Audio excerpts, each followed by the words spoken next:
Hello, Vanguardians. This is MysticMedic and Mad Larkin coming to you live. I want to talk about a few things today. I want to talk about Witcher 3. I want to talk about Destiny's DLC, House of Wolves. Oh, man, that didn't sound very good. Wolves. I can't say that word. And then I want to talk to you about a few things that I think we should be aware of as gamers that most of you have probably heard me mention one time or another in the forums, but just go over again. It's been a rough year for us as gamers, and I think we should talk about kinds of things. How you doing today, Mad Larkin? I'm doing pretty good. It's a new week over at Bungie Station and the game, so I'll be looking to crush some darkness in the Nightfall. Oh yeah, crush it, man. Should I call you Mad Larkin? Should I call you by your real name? Mad Larkin will do. Mad Larkin, Mr. Larkin sounds better to me. Sir Larkin, the Crusher. There you go. Whatever you want. I got many names in real life. Uh-oh. You got a reputation, huh? I got many reputations. I'm the man of 1,000 names. None of them true. Oh, okay. So Sir Larkin it is. So I want to talk about Witcher 3. As everybody knows, it's been out for about a week now. Let's go over the scores. Metacritic gave it 92. 92 according to critics, and then 9.0 according to users, which is great. The user score, I think, is a little bit more honest sometimes, especially about a game of this magnitude. GameSpot gave it a perfect 10, and as I mentioned before, GameSpot's only given 9 games that I'm aware of a perfect score, so that's pretty impressive. IGN gave it a 9.3, and anything above 9 in IGN is a good deal. And then PC Gamer gave it a 92, so great scores all around. But I have a few issues with it, and I've talked about this a little bit in the forums about why I don't want to play it. It's very exciting because this game means games aren't dead for our generation. They did a lot of great things with their pre-order. The free DLC that they're giving out to all of us, like that's awesome. And the way they've made the game, you know, it seems like they're doing everything right. But it's the mature rating. It's the content that I'm worried about. Have you had a chance to pick it up or look at it, Sir Larkin? I haven't picked it up yet. Like, it's BioWare, so I know it's good, but it's kind of like Mass Effect. It's one of those games that's so long and in-depth. I want to play the entire series, and sadly, I don't have that kind of time at the moment anyway. Mm-hmm. But yeah. I have followed through the campaigns, the storylines, for the first and second one, thanks to people who post those on YouTube. Yeah? Yeah. And I kind of watched the intro. Like, I found the walkthrough for number 3, and I went to the first 2 sections of it. I did the same thing. I looked in the backstory a little bit, and it's pretty brutal. It's not. I don't think it's that interesting. I think but that's not the point. The point behind the game is that you get immersed in it. They create it in such a way that you get immersed in that story and those characters, and it becomes an awesome experience. So again, you know, watching the videos and everything, and me judging what it's going to be from the outside is just not the same as playing it. But that's the point. In this game, it's rated M for a reason. And I kind of looked into, all right, you know, what does that mean when the ESRB rates something as M? And the rating above that is AO, adults only. I'm not sure if everyone is aware of this, but there's only been a handful of games that ever made AO. It's pretty much because they're all have a lot of sex, drugs in them, and you can do all crazy things. This game is borderline being rated adults only. With the slightest of changes, I think it can make it there. It's full of sex, lust, softcore porn, torture, rape, ton of rape. Everybody talks about rape in the game, and just general immorality, all for the sake of making characters more realistic. And CD Projekt has talked about this. They've even said that they motion captured 16 hours of sex footage for the game. I don't even know what that means. Does that means they film naked people in tight suits doing sexual things? And in any case, if you motion captured sexual footage, that's pornographic. And which means what you're watching in the game is virtually representations of porn. That's how I understand it.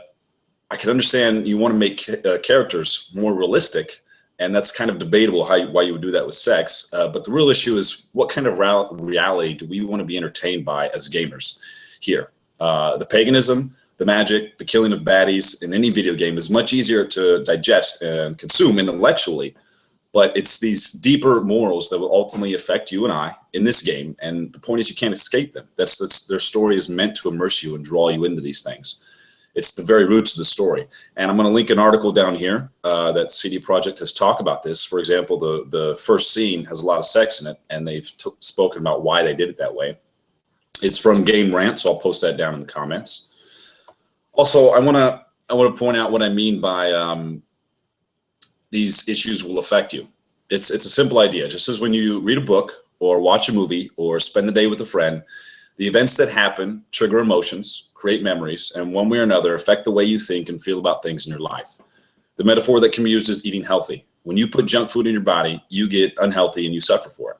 So when we digest things through means of entertainment, it's going to affect us. It's going to affect our emotional and spiritual health. For example, my favorite game, one of my favorite games is Last of Us. That story affected me. You draw things from that. I digested it as a means of entertainment. Can you think of a game that stands similar to you, Sir Larkin? You have a favorite game in mind? Destiny? Destiny, I guess you could say, is unhealthy. It's kind of the same thing, but doesn't quite have the same items as The Witcher has, though. It doesn't have topics such as intimacy with other characters. Right. Can you think when we think upon the games of your past, like let's say Shadows of the Colossus is a big game for a lot of us in our generation, huge game, and we have like emotional attachments to it.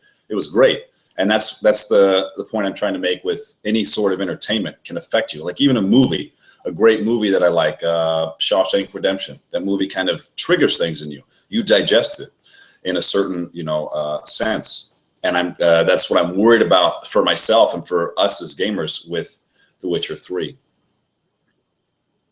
Does that make sense? Yeah, it does. Kind of like everyone's thoughts can be called not original because they're all based off of external sort of a talk you had with someone else or something you saw on this thing tweaked a little bit. Okay.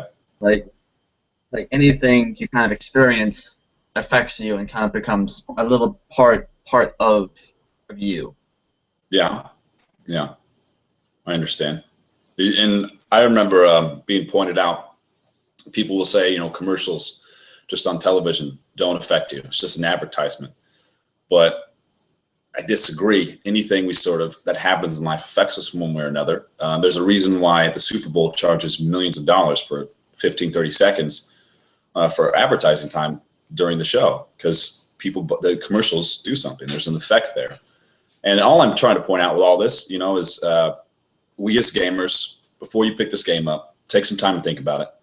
This Witcher series is not to be taken lightly, as you can see just from the general impressions that are coming out. So anyways, moving on from that, I would love to hear you guys' opinions about it. Anyone who has played it, please share with me. Let me know what's up. I might rent the game sometime. I might just steer clear from it altogether. So I want to talk about the House of Wolves expansion now. And before we start, I'll start yelling about how great it is, obviously. The reviews that it got were phenomenal. Let me tell you, Metacritic 66. Whew, that's incredible. User score is even better. It got a 5 big ones. I won't read the reviews because let me say they're bad. People are pretty angry. They're like angry drug addicts, upset with how terrible their drugs are. So what do you think about it though, Sir Larkin? What's your thoughts on the expansion? You enjoying it?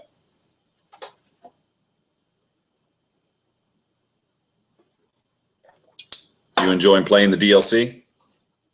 So I when Destiny 4 came out, I pre-ordered the big gamer pack, both expansions, limited edition crap. As you can see in my profile, the ghost is back there. Yeah. Did the same thing. The story is interesting. So but you can get the story by just watching it on YouTube. But it did also open up some areas that had been previously closed. So the story was really fun to go through the first time. But it's kind of just more of the same. same content. Like they added a couple new enemies, a couple new activities, but really it's only a game you can play with friends. Like all the end content is still you require friends to play with. They did well in that. At least now you don't require 5 other friends as you need in the raids. But for the PvP Trials of Osiris and the Horde mode, that is the Prison of Elders, you only need 2 more friends, which is a little bit easier to get.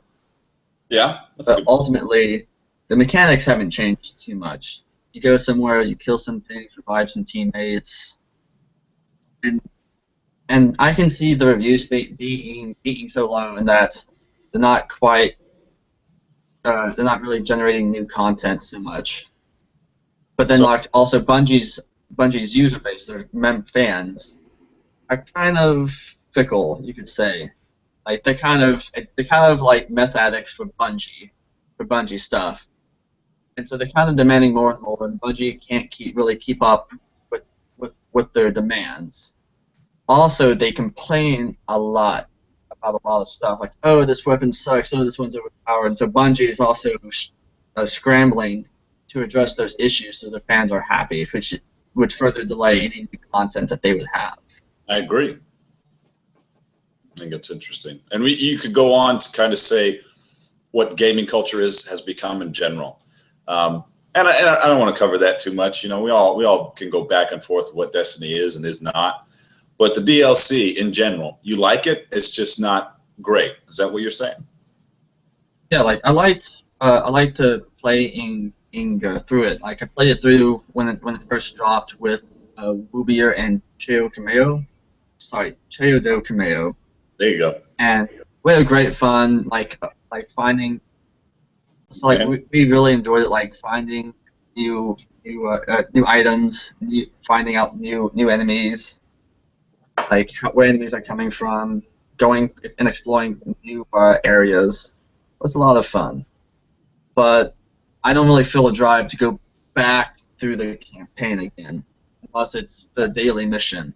In which case, I'm still probably gonna rush through it towards the last fight to finish it. Yep. And I'm facing the challenge of finding other people to play with to do the end game content, simply because everyone happens to do it quickly with their friends who they play with at the same time and they know in real life. Yeah. It's a good idea, you know, in theory, and then it just seems like once these ideas that Bungie and Activision has gets executed, it just falls apart when we play it. And I mean, I'm on the fence about Destiny. Well, not really. I'm on the bitter side. But if any of us here at Vanguardians are on the fence about Destiny, we already know it's just a matter of whether you like it or not. Don't try and dissect it and change it right now. It is what it is. So if you like it, play it, man. I mean, there's plenty of us who want, like Sir Larkin here, need help with things and enjoy playing with it. That's the best part of Destiny, is getting with your friends. But if you don't like it, or if you're unsure about Destiny, man, I personally beg you not to put any more money into this game. Don't spend your time, don't spend your money, don't give your support, don't feed Bungie anything else. This is how you will change Destiny for the better. And this brings up the topic of what I want to talk about, is things I think we should be aware of as gamers that I learned from other professional YouTubers and gamers over the past couple of years. It's been said by more and more people that pre-ordering is bringing the quality of gaming down. Last year especially, people were really afraid, starting to say, don't pre-order a game at all. And you said you ordered the limited edition or the Ghost edition? A Ghost edition. Nice. You actually got the Ghost? I haven't seen a picture of it. Oh, my profile, you can see it there on the shelf. Oh, sweet. I'll have to check that out. I got the limited edition. I've seen the Ghost in pictures, but I just wanted the stuff and some of the goodies. And I sold it just recently. I'm so upset with the game, but I was looking forward to it. Like, that's a good deal. I'm going to geek out over this game. And then, it just kind of goes to show what you're risking when you're pre-ordering, because you're not guaranteed anything. It's just they're selling you an idea. You don't know what's going to happen until it gets there. And the pre-ordering idea, I think, is good in theory, but the reality is that 9 out of 10 times it's poorly executed and severely abused. But the opposite to that is Witcher 3. I think we're all pleasantly surprised with how CD Projekt has handled their pre-ordering system and their free DLC and the bonuses that are coming out with other certain editions. I think that's great, and they're doing it the way it should be done, if at all. But if we want to change this, it's up to us, with the ones with the money in our pockets, to stop it. There's a couple more people I know who go into depth about this topic in short videos. I'm going to post a couple of links from these guys. Boogie2988, if you guys ever heard of that, or heard of that guy, and Total Biscuit, which I'm sure we've all heard of. They've got a couple links talking about it down there. Another thing to be aware of is that we as gamers should be vocal on the internet, like in this podcast, like in the forums, like anywhere, because we make a difference. I don't know if you guys heard, but Valve, with Steam, they started charging people for mods about a month ago. Any mod on any computer game, they were going to start making you pay for it. And people blew up. People were pissed, just like gamers get. But sometime later, Valve chimed in and said, all right, we're not doing this. We're canceling the whole thing. It was direct proof that gamers made a difference, that we had a victory. We didn't want something, so we didn't pay any money for it. And we complained enough about it. Valve heard it, stopped it. I mean, that works. That was a victory on our part as gamers. Actually, if I may make a comment at this point. Sure. I actually heard about this a lot from a website, and so I decided to look into it a little bit, teeny tiny bit. And some article that was posted by Steam, so it's in their favor, of course, posted that the idea behind this was that there were some very good mods and then some very awful mods. And so the idea was to give the modders the opportunity, like the mechanism, to sell their mod for some amount they wanted. That would go to them to help support them as professional modders to work with quality mods that people would want to buy. Right. Of course, whether or not this is true or just Steam covering the bots, I don't know. Or whether or not the modders would actually use that mechanism to charge ridiculous amounts.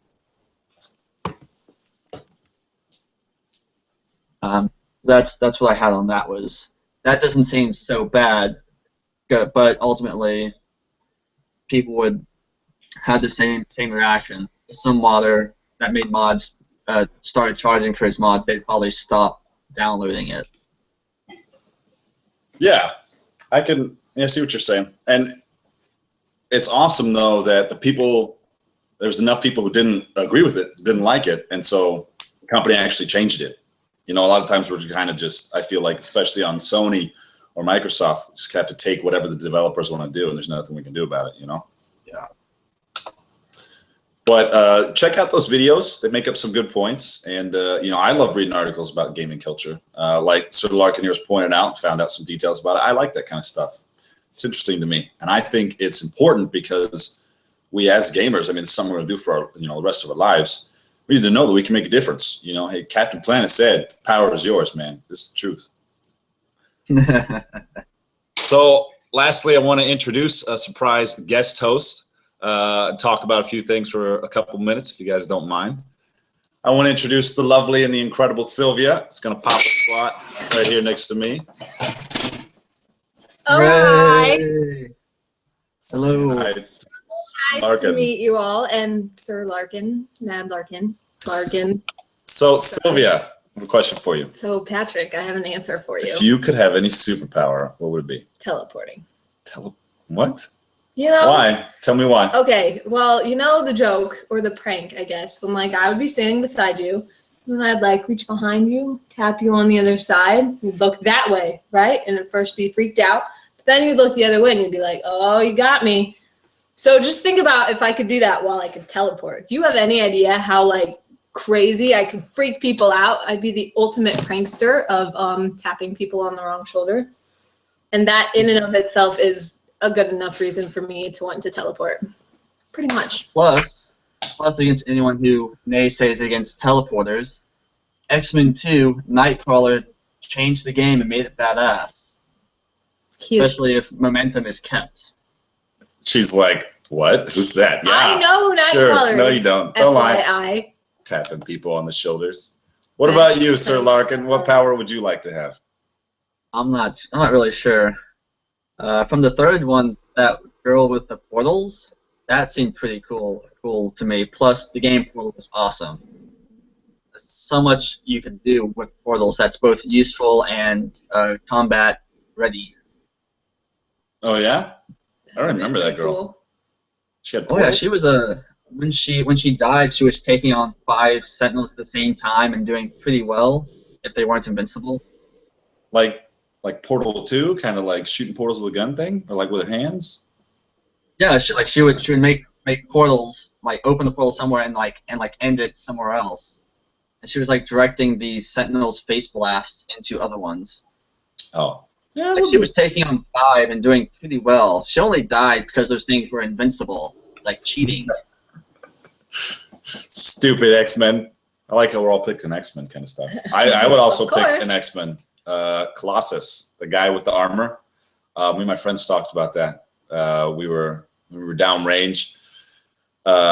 Just how cool it would be, especially as a merc, real life kind of stuff. If you could just make armor over your body, that'd be incredible. Possibilities. Even if you didn't want to be a sort of a superhero or a killer, I could just make armor over my body and then go and clear minefields for money or do other dangerous jobs. It'd be great. Well, yeah. Well, I actually looked up Colossus to make sure I was not an idiot when talking about this. Yeah. He's pretty sexy, isn't he? But like, while you are metal, you're not invincible. You're just much more damage resistant. Like if you walked in the mine, it'd still probably blow a little chunk of your foot off. Yes, and I thought about that, and that's why I want to add to my superpower to be You can't do invincible.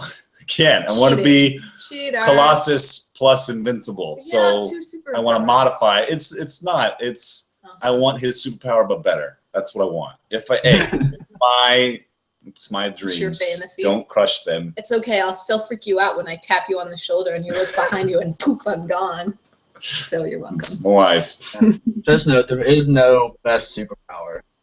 Like even if you had the power of omnipotence, or whatever you say is, Yeah. there's even downfalls to that. Because then you have to be quiet, like really quiet a lot. Because if you say something wrong or suddenly in anger, well, your friend's gone forever.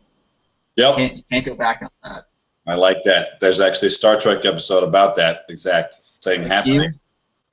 No, with for all us Trekkies out there, it's Next Generation, and they go to a planet where this guy's like hanging out with his wife, but the wife's not real, and they come to find out that the man in this planet is a life form who destroyed an entire race, an entire world, all across the universe, and then he recreated his wife artificially because he was upset with what he did. Oh, Star Trek. It was great. Yeah. It's great. Anyways, we're going to end the podcast here. It's been awkward enough. Did you enjoy our discussion, Sir Larkin? I did indeed. Thank you for having me. We had some technical difficulties throughout all this. I hope it all works out in the editing process. Thanks for listening, guys. I hope you guys have a great day. Bye. Bye.